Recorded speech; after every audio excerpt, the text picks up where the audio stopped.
Good day, YouTube. Just thought I'd do a review on my 9mm Norinco NP34.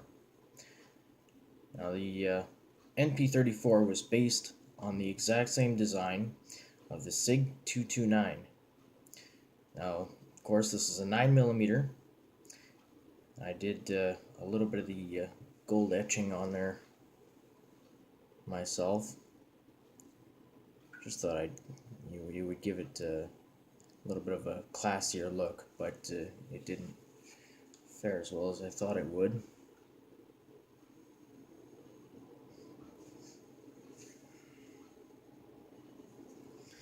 Great gun, relatively inexpensive. I paid a little over $300 for this one. 9mm, of course, up here in Canada is fairly cheap as well, so definitely can't complain there. All around, great gun, works well, and it's not oversized for my hands. I tend to have smaller hands, so trying to find a good firearm that fits me is kind of a one in a million thing. I mean, some of the smaller models like the Tokoroves, Smith and Wesson, Ruger, the Ruger 9mm, they kind of have a smaller frame to them. This is a little bit wider frame, so I'm gonna go ahead and take her down. Nothing in the mag. You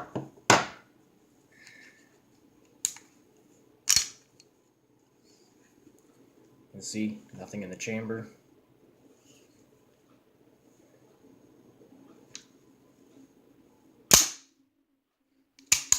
Now, of course, being based on the Sig Sauer model, it's got the decocking lever. So it's got the slide release, of course, decocking lever, and takedown lever. Mag release. Trigger pull on this is fairly light. It's only about a 5-pound trigger pull, so it doesn't take much to fire a round off double action mode.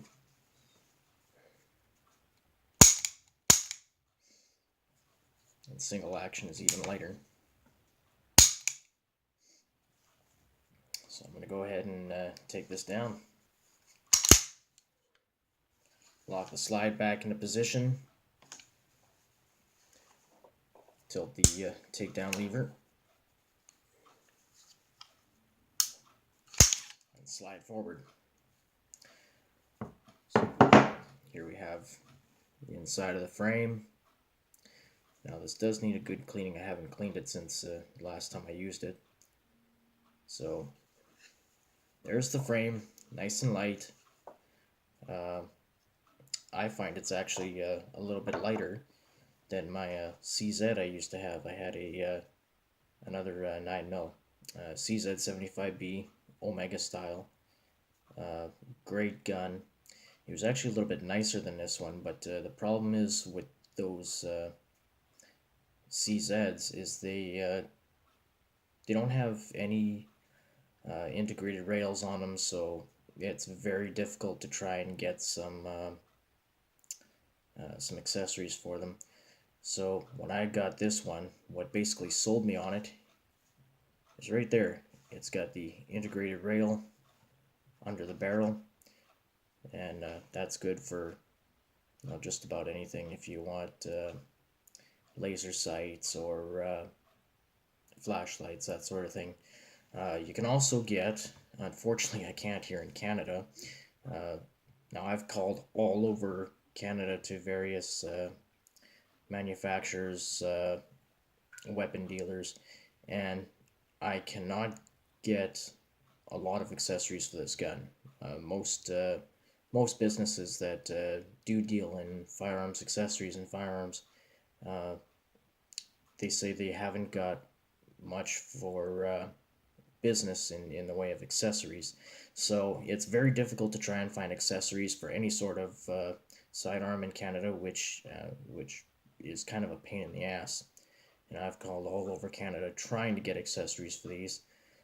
I think the only one that I can get, and that would be through either Amazon.ca or Amazon.com, would be the Crimson Trace laser grips for this, which are actually pretty expensive. So good luck trying to get that. So our slide, of course, heaviest part of the weapon. Very well built, very rugged.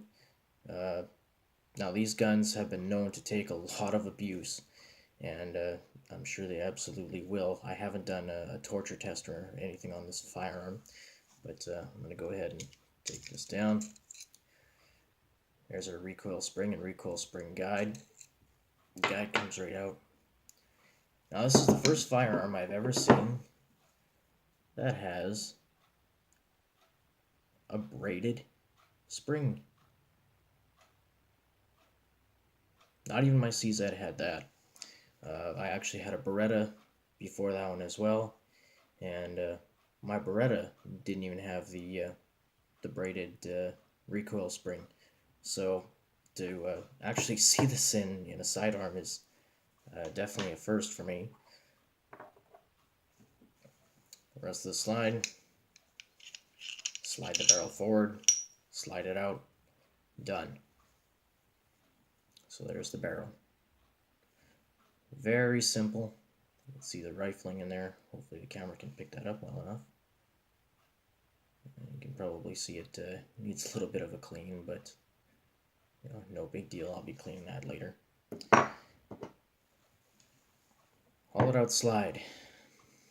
Now there are various other ways of taking the inner components of the slide out, but I haven't figured out how to do that. Looking at the manual, it looks pretty difficult, so I think I'd rather leave that to a professional. So put it back together, slide the barrel back in, lock it into place.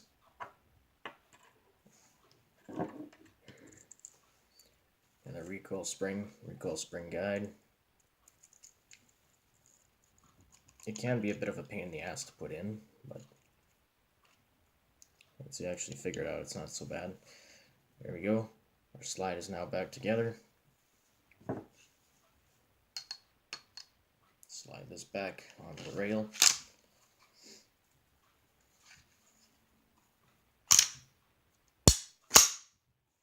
Done.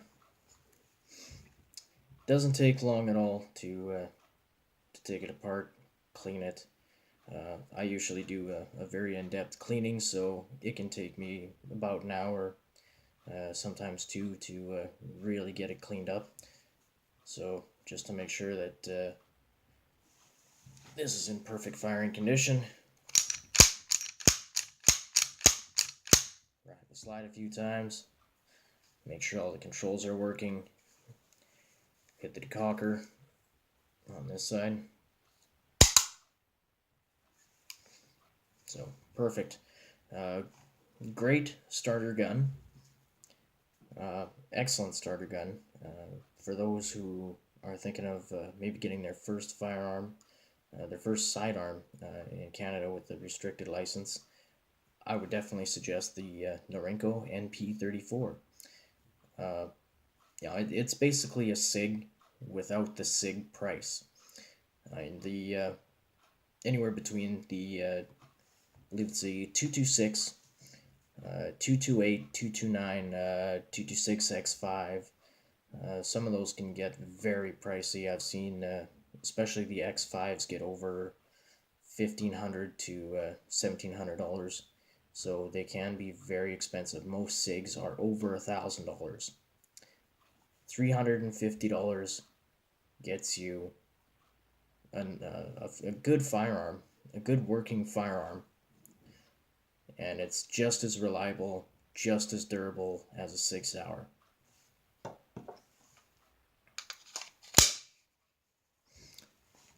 So my next video, I'll be taking this out and show you what it can do on the range. As for the sights on this, those that may be wondering, uh, the sights are they are customizable uh, to a certain extent. Um, they're fully adjustable, so you have to slide this one way or the other. The rear sights you can do the same. Uh, I've tried to get that done, but the guy I took it to, he kind of screwed up my sights. You can kind of see on the front there, there's a few chips, and he tried to heat it up to get it to move, so he had a torch on it for a little while.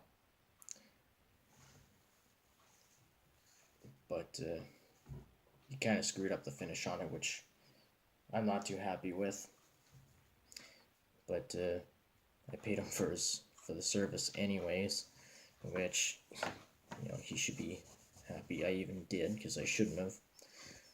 He royally fucked up my sights, probably worse than what they were before I brought it to him. But oh well. I was told he was a good gunsmith, and unfortunately, I believe the folks that told me that. So turns out he's not a real gunsmith at all. So once again, those that are possibly thinking of their first restricted firearm here in Canada, go with a Norinco. They're cheap, they're easy to shoot, they're inexpensive to shoot. I pay about $17 for a box of 59mm rounds, and it's done me great over the past 2 years or so that I've had this. Another one that I would definitely suggest is a Tuckrove TT33. Those are really nice. They pack a little bit more of a punch. So if you want something that's not necessarily bigger, but that has a little more recoil to it, then a Tuckrove would be a way to go. Tuckroves are even cheaper. They go for about $200. Alright, I guess that's it for now. I'll talk to you later.